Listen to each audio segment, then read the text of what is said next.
घनश्याम अपनी पत्नी शामली के साथ रहते थे। मध्यम वर्ग के घनश्याम के माता पिता का दुर्घटना होने की वजह से देहांत हो गया था।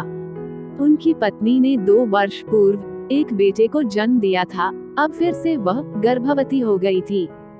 घनश्याम अपनी पत्नी और बेटे मुकुल का बहुत ज्यादा ख्याल रखते थे। 9 माह पूरे होते ही शामली ने फिर से बेटे को जन्म दिया। प्रसव के दौरान उसकी तबीयत बिगड़ गई। डॉक्टर ने बहुत कोशिश की, किंतु वह शामली को न बचा पाए। अब दोनों बच्चे घनश्याम को ही संभालने थे। नवजात शिशु को बड़ा करना उनके लिए बहुत मुश्किल हो रहा था, लेकिन उन्होंने हिम्मत नहीं हारी।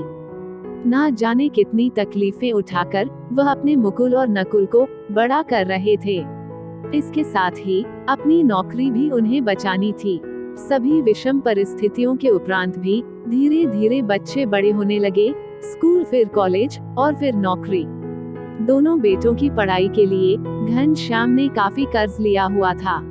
सेवानिवृत्ति के बाद भविष्य निधि का पैसा मिलते ही उन्होंने अपना कर्ज उतारा और दोनों बेटों की एक ही साथ शादी भी कर दी, ताकि शादी का खर्च 2 बार ना करना पड़े। शुरू से ही घनश्याम की एक ही तमन्ना थी कि अपने बेटों को पढ़ा लिखा कर उनके पैरों पर खड़ा कर दें और उनका परिवार बसा दें। स्वयं के लिए उन्होंने कभी कोई ख्वाहिश रखी ही नहीं। अपनी सभी जवाबदारी पूरी करके अब घनश्याम बहुत खुश थे। सोचते थे, अब सुकून के साथ रहूंगा। बेटे बहू और आगे चलकर नाती पोते, शायद अब मेरा संघर्ष खत्म हो गया। नौकरी लगते ही दोनों बेटों को दूसरे शहर जाना था। दोनों बेटों ने अपनी पत्नियों के साथ जाने की तैयारी कर ली। घनश्याम ने भी अपना बैग तैयार कर रखा था। जाने का वक्त निकट आ रहा था, लेकिन अब तक दोनों बेटों में से किसी ने भी उन्हें साथ चलने के लिए नहीं कहा था। घनश्याम की बेचैनी बढ़ती जा रही थी। आखिरकार घर के बाहर 2 टैक्सी आकर रुक गईं।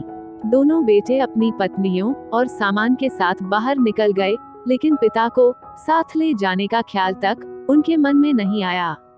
घर से बाहर निकलते समय छोटी बहू ने अपने ससुर की तरफ देखा तो उसे उनमें अपने पिता की छवि नजर आई।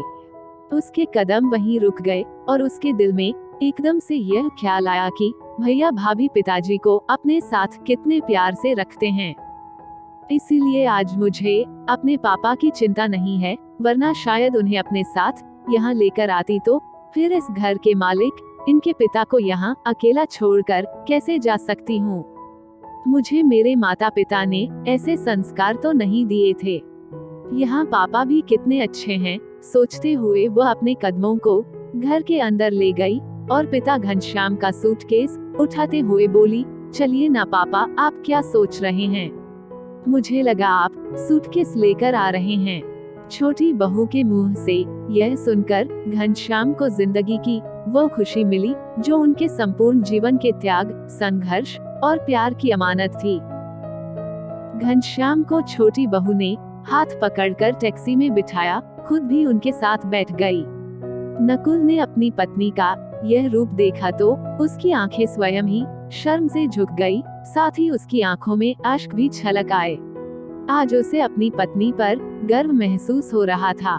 यदि आज छोटी बहू समझदारी और इंसानियत का यह कदम नहीं उठाती तो घनश्याम की जीवन भर की मेहनत और तपस्या का उन्हें क्या सिला मिलता, सोचकर रूह कांप जाती है।